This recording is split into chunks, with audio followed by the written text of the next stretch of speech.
Hello, everyone. It's Jeremy, the health coach. Going to bring up a topic that is usually swept under the rug. It's a very prevalent problem we have in this country and as humans. And I heard it more now because everyone's at home quarantining. Addiction. No matter what kind of addiction it could be gambling, it could be drugs, it could be alcohol, it could be any of our human vices.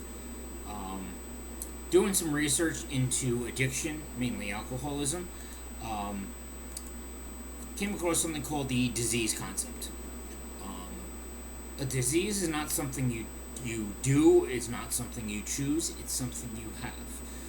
No one chooses to have cancer on a daily basis. No one chooses to have HIV on a daily basis.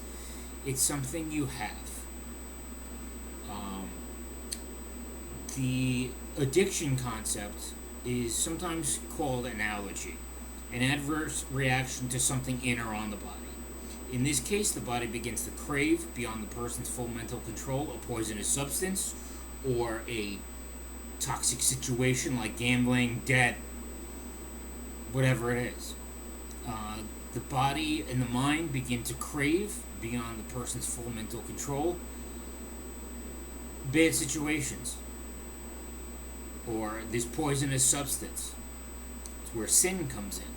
The craving starts to take over the mind for control. It's never fully regained. Just like any other disease, it takes over the body. Um, Doing some research online, and I saw that the core of addiction it's rooted in brain dysfunction. Uh, Many times it's based on genetics. However, that's not the whole picture. Psychology has a lot to do with addiction. The why in using in whatever it is, whatever the addiction is, the why. Um, Using to crowd out depression, drinking to celebrate joy, any excuse to do the sabotaging behavior. In the big book of AA, it's described as a physical compulsion together with a mental obsession. There is a distinct physical craving to consume beyond the capacity to control, in defiance of all rules of common sense, and more importantly, these addictions um, defy all rules of life. And it's not something the person always chooses. A craving for a poisonous substance beyond mental control. It ruins lives. Any addiction ruins lives, yet the addict craves more. Um, there is no shame in getting help. The real shame is knowing you need help and not asking for it. That's where people that's where the shame comes in. There's more shame in that than getting help. If you had cancer, you'd go get help. You'd go seek a doctor. Same thing. If there's something killing you, you have to go get help. Um, can also be described as a spiritual malady. There are several reasons people drink: to fix underlying feelings, emotions, mental quirks, um, to fix things that the person thinks can be solved by their addiction. I am talking more in terms of substances, but again, that can be any addiction.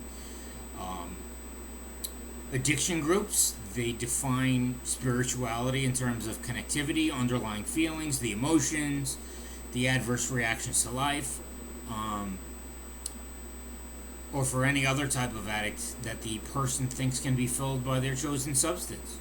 They're drinking to fix a problem they have or that they feel they have. It's a sickness of the soul, one that is part of every human being. We are all born, if you've ever heard that no one's perfect. Um, the addiction generally comes in to fix a sickness of the soul. In the case of the addict, the hole is thought to be filled with the addictive substance. For some people, they eat. So some people, they gamble. They think their hole can be fixed with whatever it is. Um, can be gambling, sex, drugs, the list goes on and on of what things can be addicted to, what people can be addicted to. Many find the answer in spirituality, natural carnal desires lead the person to destruction. I've had a few experiences with spirituality over the years, and I define it as What fills the holes in my life to make me whole? Anything life-giving, and every one of us will choose that apple. We will choose death. Um, Spirituality, the opposite of what I'm having computer trouble. Bear with me a second, and let's go.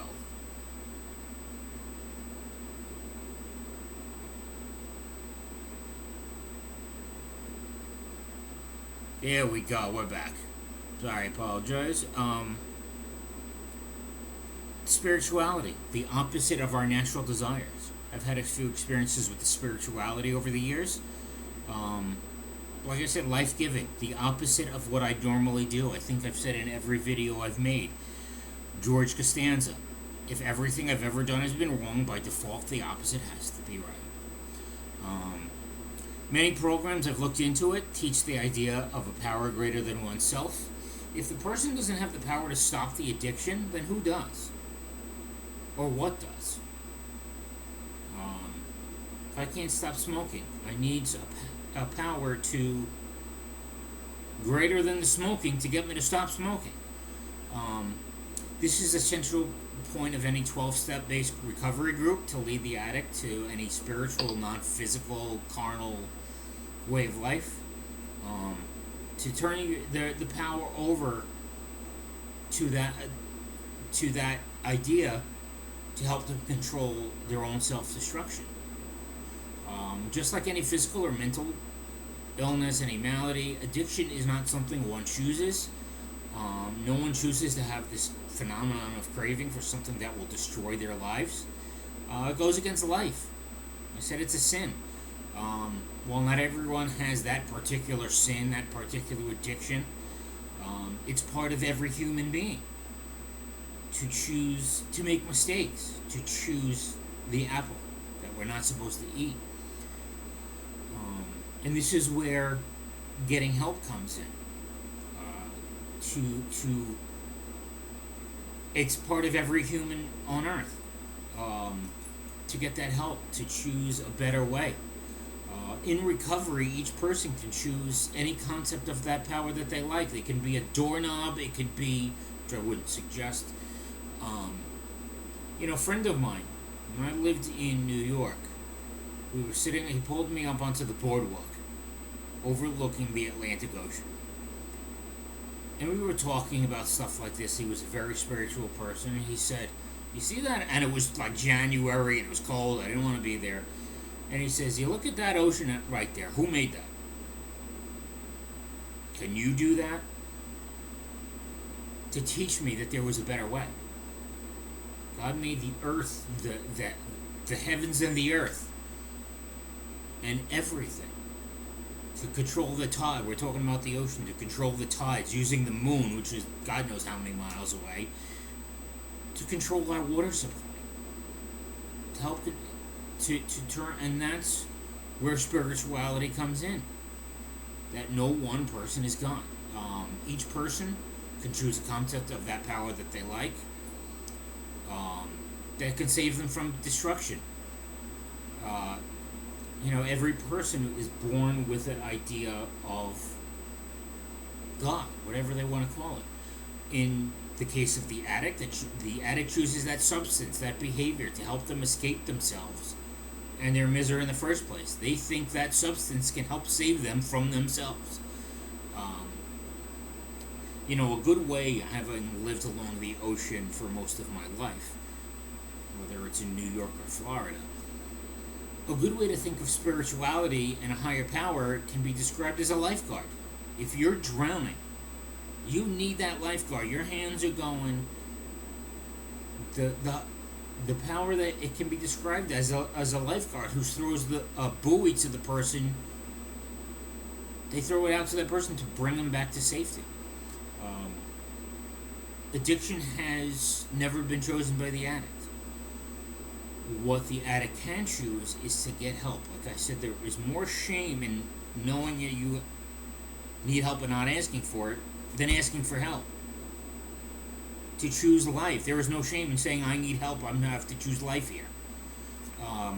There are so many rehabs and detoxes and whatever else are a good way to start a path of recovery. Many people need it. There's no shame in going to rehab if you need help. If you broke your leg, you'd go to the doctor, you'd go to a hospital. If your life is broken, you have to go to the right place to get help. A lot of people go into institutions, but they're not required. And there's not a detox for every addiction, like gambling or sex addiction. The basis of recovery is admitting powerlessness, finding a power greater than oneself, just as every human being is designed to. I myself am studying to be a substance abuse counselor down here in Florida. Everybody needs help. This is why I do what I do. I'm not an expert in everything. Maybe you need somebody else, which is fine. Every one of us needs help going and needs guidance to find the right path. And that's what I do. That's what a health coach does. I went and lost 90 pounds, go to a dietitian. That changed my life. Teachability is part of the answer to addiction. When I went back to school to become a nutritionist, realizing that I was not the teacher. If I knew what I was doing, I'd be the teacher. They understand that I don't know what I'm doing. There is an admission of powerlessness. To rely on the teacher to teach me and to ask for help and whatever else. This is kind of a taboo topic, which is why I bring it up. I will always go against the grain and bring up things that need to be brought up.